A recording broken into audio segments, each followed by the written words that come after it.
17 বছরে যে চাঁদাবাজি হয়নি 17 মাসে সেই চাঁদাবাজি হয়েছে।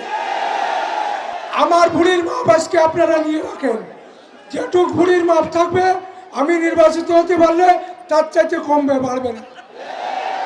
আপনারা কেমন আছেন? ভালো নেই, বেশি লোক হাত উঁচু করিনি, ভালো নেই। কি করে ভালো থাকবে? ভালো থাকবে কি করে? চাঁদাবাজার কারণে আর ভালো থাকতে দিন। আমার প্রতিপক্ষ দল তারা চাঁদাবাজি কি এমন করেছে আপনারা কম বেশি জানেন। 17 বছরে যে চাঁদাবাজি হয়নি 17 মাসে সেই চাঁদাবাজি হয়েছে। মানুষ অতিষ্ঠ হয়ে গেছে। আমার প্রতিপক্ষ দল এখানে প্রার্থী আছে, যে আমি নাম বলবো না, আপনারা ভালো করেই জানেন যে কি চাঁদাবাজি করেছে, মানুষকে অতিষ্ঠ করে ফেলেছে। খালি চাঁদাবাজি না, সন্ত্রাসী কার্যকলাপ চালিয়েছে। আমার হিন্দু ভাইদের প্রতি যে নির্যাতন চালিয়েছে, হিন্দু মা বোনদের প্রতি যে নির্যাতন চালিয়েছে, কোনো মানুষ সুস্থ থাকতে দেয়নি। তাহলে আপনারা সুস্থ থাকবেন কি করে? আপনারা সুস্থ থাকবেন 12 তারিখে নির্বাচনের পরে।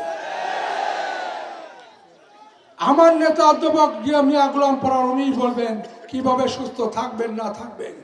আমরা 12 ফেব্রুয়ারি নির্বাচনে জামাত ইসলাম সরকার গঠন করব আপনাদের দোয়া আশীর্বাদে।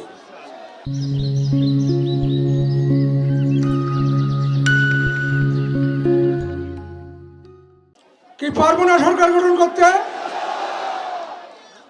আর আমি আমার নেতা অধ্যাপক মিয়া গোলাম পরোয়ারের মাধ্যমে আমি জানাই দিতে চাই যে এখানে অতীতে যারা এমপি ছিলেন তারা হিন্দু প্রার্থী ছিলেন।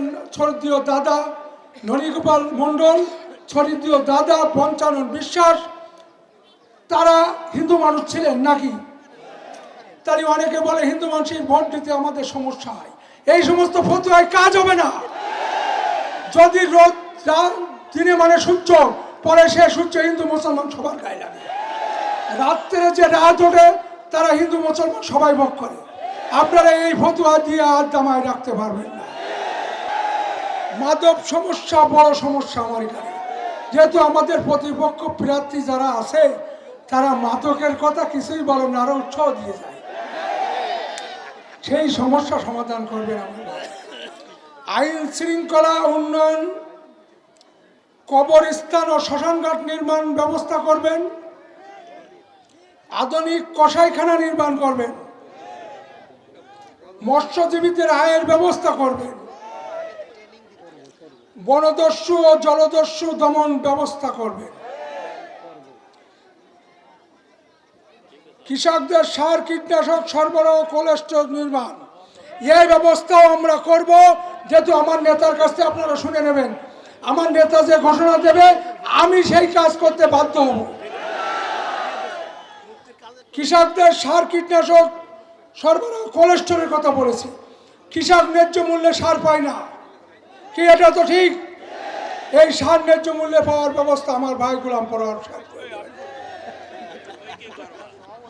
বিদ্যুৎ বিভ্রান্তি যে অবস্থা আছে, হঠাৎ হঠাৎ আমার বাড়ি সাঁচি বুনিয়া শুধু বিদ্যুৎ চলে যায়, বিদ্যুৎ চলে যায়।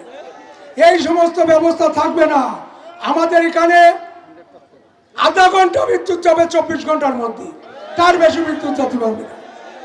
তার ব্যবস্থা আমার ভাই বলে যাবেন। এই যদি ব্যবস্থা করে তা আমি আপনাদের কথা দিয়ে যাচ্ছি, ভাই যদি বলে তা আমি এই সমস্ত ব্যবস্থা সঠিকভাবে করব। কোনো ঘুষ, কোনো দালালি, কোনো মস্তানি, কোনো ট্যাক্স কৃষ্ণনন্দীকে দেওয়া যাবে না। আমার ভুঁড়ির মাপ আজকে আপনারা নিয়ে রাখেন, যেটুক ভুঁড়ির মাপ থাকবে আমি নির্বাচিত হতে পারলে তার চাইতে কমবে, বাড়বে না। 12 ফেব্রুয়ারি নির্বাচনে দাঁড়িপাল্লাকে জয়যুক্ত করবেন। আমি জয়যুক্ত হলে আমি জয়যুক্ত হব না, হবেন আপনারা। আর হবে কে? ডক্টর শফিকুর রহমান, আমি তার প্রার্থী, তিনি জয়যুক্ত হবেন। তাই সবাই 12 তারিখে দাঁড়িপাল্লার পক্ষে ভোট দেবেন। পরোয়ার ভাইকে জানাই দিন যে আমরা সবাই ভোট দেবো, সে জানুক। সবাইকে ধন্যবাদ, সময় কম।